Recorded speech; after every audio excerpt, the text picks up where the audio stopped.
No gunshots herald his approach. No trademark left behind him when he leaves. The kid has had his fill of notoriety in days gone by, and plenty of empty boots can surely testify. Some say he travels alone. That's the Deadeye Kid. Haunting Melody, Episode 5.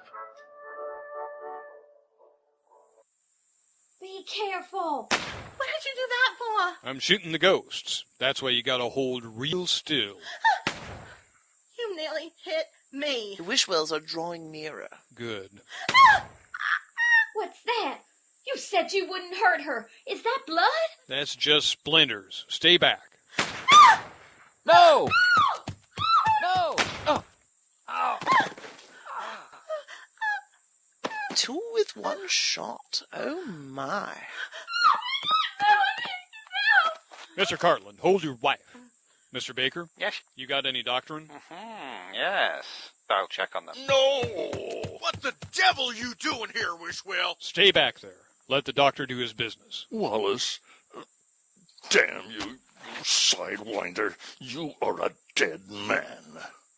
You ain't stepping in this time, Cartland. If I saw what I just think happened, you can have it. Before you start throwing lead, maybe you two should take some of the blame on yourselves. What? You can go to blazes. If you two weren't such prickly porcupines on the subject of them kids getting married, none of this would have ever happened. That's who she wanted to marry? And he's a Wishwell? He's my youngest, you son of a buzzard. Send him off back east to school. Make a better man of him. And now, all that is ashes. He ain't a reverend, then? Goodness, they're a bit slow, aren't they? Hush now. Now you two can be joined in your misery like you might have been joined by them kids. Only damn fool you gotta hate now is me. He ain't says they're dead yet. Doctor? My son, is he still with us? Hold it. You stay out of my way. I think you'd better drop that gun, Mr. Wishwell. I'll go with... No, sir. You wait, too, with all due respect. If them kids survive this, you let 'em marry? They's too young. Well, she is anyway. You just don't want to lose half the ranch. I got plans for that half the ranch. I got a plan right up till the day she comes of age. Maybe if they can marry, she can leave you in charge till she comes of age. Let you carry through your plans. None of this matters. Let me go to my sister. Lamb. Give 'em something to live for, you two. Make this up. Tell them they ain't got to be dead to be together. You think that would help? I've been near dead once or twice, and having hope is a mighty fine thing. Bart, please let her, Bart. If you don't care to give Melody some hope, give me some. If Wishwell agrees that I keep control for 5 more years. Yeah, we're going to have to set this down in writing. There ain't no time for writing now. You say it, both of you. Fine. Melody, if you can hear me, you listen. I'm telling you, you can marry that boy. We got it all worked out on this end. Wallace? Fight, Wallace. You idiot, jumping in front of a bullet for a girl. But you can have her if you want her. Is that good? Y'all gonna put down them guns now? That sounds fine. What do y'all think? I think it sounds good. But I gotta have a real fine dress, understand? Melody? I'm all right. We're both just fine. Well, damn. All right. Somebody better start explaining. Lamb. Lamb. Lamb. Much as I hate walking the horses by moonlight, I do agree it's best to get out while the getting is good.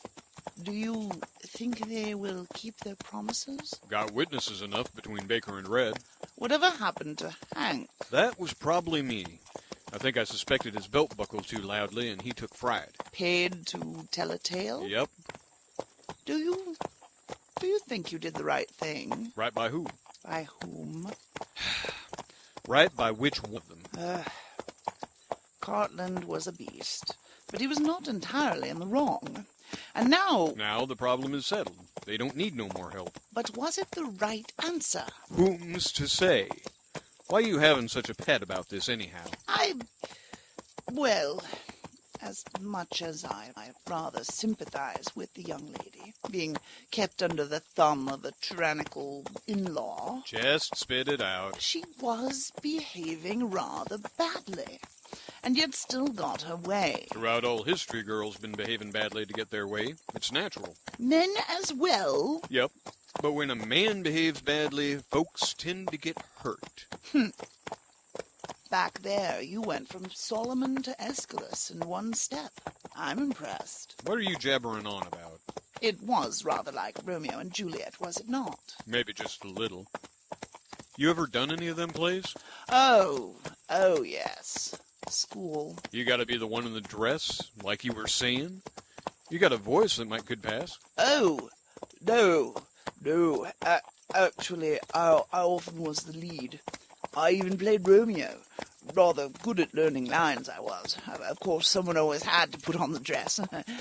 Boys and girls do not attend school together. Not our sort of boys and girls, anyway. Seems like putting a hat on a pig. No, it's just theatre. Hello? Whoa! Who's there? Who's there? Mr.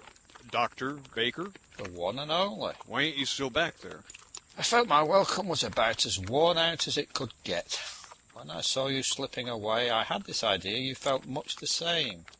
The way the road winds, and knowing you would have to go slowly in the dark, I was able to cut across, and... And you're the feller who got lost in someone's back 40. This time I was fortunate.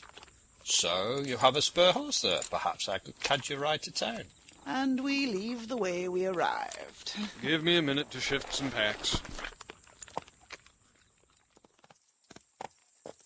I was rather hoping I might call upon your assistance again sometime. With what? With some of my investigations. I don't think I'm the right feller for... Nonsense. You do not seem to frighten easily. You have some background in the field. From your sainted granny. You are clearly much cleverer than you lead people to think. You all must talk like that. What? Just thinking you sound like someone I know. Oh, Can I speak plain, Mr. Baker? of course. Go right ahead. Well, I don't have that much truck with what you're doing. I'm of the mind that it's a bucket and a half of foolishness, and I don't need no part of it. I say! Let me finish. While I am one for helping folks, I ain't one for going round and poking into things as don't need no poking. I'd plumb rather push a cart out of a ditch than stand round waiting for some haunt to show its face. I see. You only understand helping in the purest, most basic, physical sense. You have no concept of how much help it can be to someone to lay to rest the spirit of a long-dead beloved one who is trapped on the material plane. If you find the opportunity, ask him how to go about doing that. If it helps you at all, you can think of it this way. I fair believe I can find 10 folks who need a wagon pushed out of a ditch for every person you maybe could help by sending someone home to glory. Very well. How did you work out what was going on back there? That weren't nothing. Saw the lovebirds together. After that, easy as pie.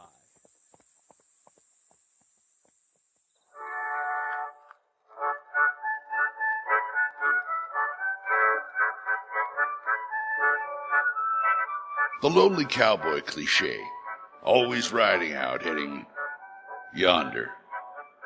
Join us again in 2 weeks when he rides back over that far horizon. The Deadeye Kid was written and produced by Julie Hoverson. Lemuel Roberts, the Deadeye Kid, is J. Spyder Isaacson. Fanshaw was J. Hoverson. In Haunting Melody, Dr. Sullivan was Michael Coleman of Tales of the Extraordinary. Bart Cartland was Reynaud LeBoeuf. Mrs. Emma Cartland was Jacquie Duckworth. Melody Heath was Melissa Bartell. Red was Jack Kincaid of Hoad's Grim. Hank was Mark Olson. Clyde Wishwell was Bob Noble.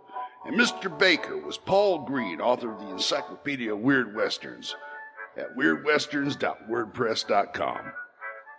Cover art is courtesy of Brett Coulstock. Deadeye Kid opening theme music was the wreck of the old 97 from a public domain recording from 1924 found on the Internet Archive. That's at archive.org. I'm your announcer, Old Hoss, also known as Glen Hallstrom. Any other incidental music was by Kevin MacLeod of Incompetech.com. Sound effects were found on soundsnap.com, sonomic.com, and onesoundfx.com. Sound and mastering was done by Julie Hoverson. All persons, places, critters, and events in the story were fictitious or used in a fictitious manner that are not meant to reflect any persons, places, or things, living, dead, or otherwise. Mosey on down to our website at www.thedeadeyekid.com. This presentation is copyright 2010 to Julie Hoverson and Reality Productions. We all expect you to come back now here.